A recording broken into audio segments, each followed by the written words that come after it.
श्री स्वामी समर्थ. जय जय स्वामी समर्थ. स्वामींचं नाव घेऊन मी ह्या व्हिडिओला सुरुवात करते. वर्षातील पहिला सण म्हणजे मकर संक्रांती. आनंद देणारा सण म्हणून संक्रांतीकडे पाहिले जाते. यावेळी देशात विविध ठिकाणी पूजा अर्चना, विशेषतः गंगा स्नान, दान धर्म केले जाते.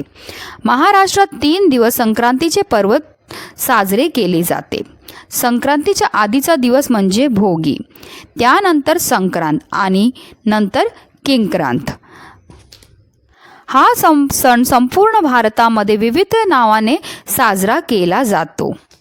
भोगीच्या दिवशी विशिष्ट पदार्थ करण्याची सुद्धा पद्धत आहे. ते म्हणजे मुगाची डाळ व तांदूळ घालून केलेली खिचडी, बाजरीची किंवा ज्वारीची तीळ लावून केलेली भाकरी व लोणी, पावटे, गाजर, हरभरे, वांगी या सर्वांची मिळून भाजी करतात. या भाजीसोबत बाजरीची भाकरी देखील खावी.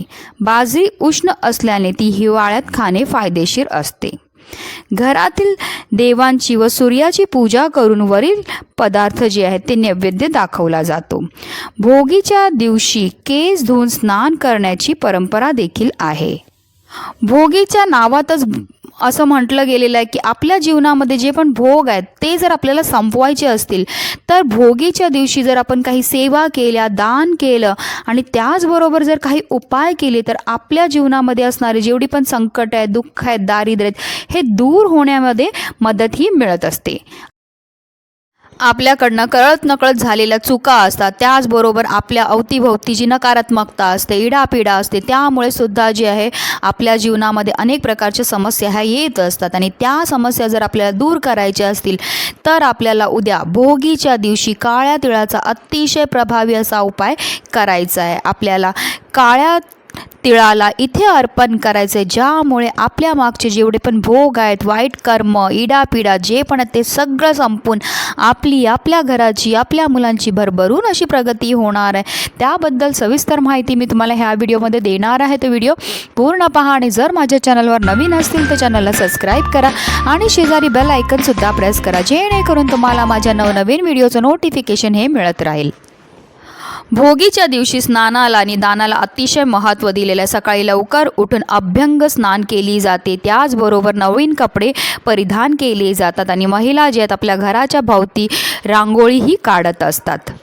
भोगीच्या दिवशी वाईट गोष्टींचा त्याग केला जातो आणि भोगीच्या दिवशी इंद्रदेवाच्या पूजेला सुद्धा खूप महत्त्व दिलं गेलेलं आहे. कारण इंद्रदेवांनी प्रार्थना केली होती की आपल्या धर्तीवर अमाप पीक कायम येत राहिलं पाहिजे म्हणून. तर एवढं महत्त्व आहे भोगीच्या दिवसाचं. आणि म्हणूनच जे अशा विशेष तिथीला जर आपण काही विशेष उपाय केले तर आपल्या जीवनामध्ये असणारे जेवढे पण संकट आहेत, त्रास आहेत, भोग आहेत हे दूर होण्यामध्ये मदतही मिळत असते. तर चला जाणून घेऊया आपल्याला तो उपाय काय करायचा आहे. ह्या उपायाकरता आपल्याला कणकेचा दिवा तयार करून घ्यायचा आहे. कणकेला घट्ट मळायचं, त्याच्यामध्ये आपल्याला मीठ किंवा हळद काहीही नाही टाकायचं आहे. फक्त कणकेला घट्ट मळून एक दिवा तयार करून आपल्याला घ्यायचा आहे. त्यानंतर त्याच्यामध्ये 2 वातीची 1 वात करून आपल्याला वात ही टाकून घ्यायची. आणि हा उपाय आपण आपल्या पितरांकरता करतोय, कारण मकर संक्रांतीचे हे जे 3 दिवस आहेत ते खूप महत्त्वाचे आहेत. ह्या दिवसामध्ये आपल्याला जेवढी जास्त आपल्या पितरांची सेवा करता येईल तेवढी आपल्याला करायची आहे. आता ह्याच्यामध्ये जे तेल टाकायचं ते आपल्याला मोहरीचं तेल टाकायचं आहे. आणि हा दिवा जो आहे आपल्याला एक प्लेट घ्यायची आहे, त्याच्यावर थोडेसे तांदूळ ठेवायचे आणि त्याच्यावरती हा दिवा ठेवायचा आहे.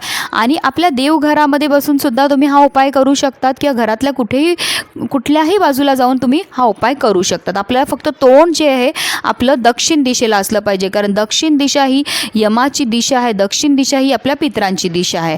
त्याच्याचमुळे जो दिवा आपण लावणार आहे तो आपल्याला दक्षिण दिशेला तोंड करून लावायचा आहे. दिवा लावल्यानंतर त्याच्यामध्ये आपल्याला अगदी चिमूटभर काळे तीळ टाकायचे आहेत आणि त्याचबरोबर 2 लवंगा टाकायचे आहेत. आणि त्यानंतर जे आहे आपल्याला हात जोडून आपल्या पितरांचं स्मरण करायचं. जर तुम्हाला तुमच्या पितरांचं नाव माहिती असेल तर तुम्हाला नावं घ्यायची आहेत, नावं घेऊन त्यांचं स्मरण करायचं आहे. किंवा जर तुम्हाला नावं नाही माहिती असतील तर ओम पितृदेवाय नमः, ओम पितृदेवाय नमः ह्या मंत्राचा आपल्याला 11 वेळा जप करायचा आहे. आणि आपल्याला आपल्या पितरांना प्रार्थना करायची आहेत की माझ्या जीवनामध्ये असणारे सगळे दुःख, दारिद्र्य, संकट, अडचणी दूर होऊन माझ्या घराची, माझ्या मुलांची भरभरून अशी प्रगती झाली पाहिजे. ह्या रीतीने आपल्याला प्रार्थनाही करायची. फक्त काळजीही घ्यायची आहे की जी दिव्याची वात आहे ती सुद्धा दक्षिण दिशेला असलं पाहिजे आणि आपला चेहरासुद्धा दक्षिण दिशेला असला पाहिजे आणि आपल्याला ही अशी प्रार्थना करायची आहे. आता हा उपाय आपण कधी करू शकतो? उद्या आहे भोगी, उद्या रविवार आहे आणि उद्या आहे भोगी. आता हा उपाय आपण सकाळपासून संध्याकाळपर्यंत तुम्हाला जेव्हा शक्य असेल तेव्हा करा. तुम्ही एकतर सकाळी करा किंवा एकतर संध्याकाळी करा. कारण आपल्या डोक्यावर पितृदोष असेल तर आपल्या जीवनामध्ये अनेक प्रकारच्या संकटांना आपल्याला सामोरं जावं लागतं. जसं आपल्या घरामध्ये सारखी भांडणं होत असतात, कटकटी होत असतात, नवरा बायकोचं एक दुसऱ्याशी पटत नाही, किंवा आपल्या घरामध्ये पैसा तर खूप येतोय पण आलेला पैसा स्थिर राहत नाही, कोणत्याही कार्यामध्ये आपल्याला यश नाही मिळत.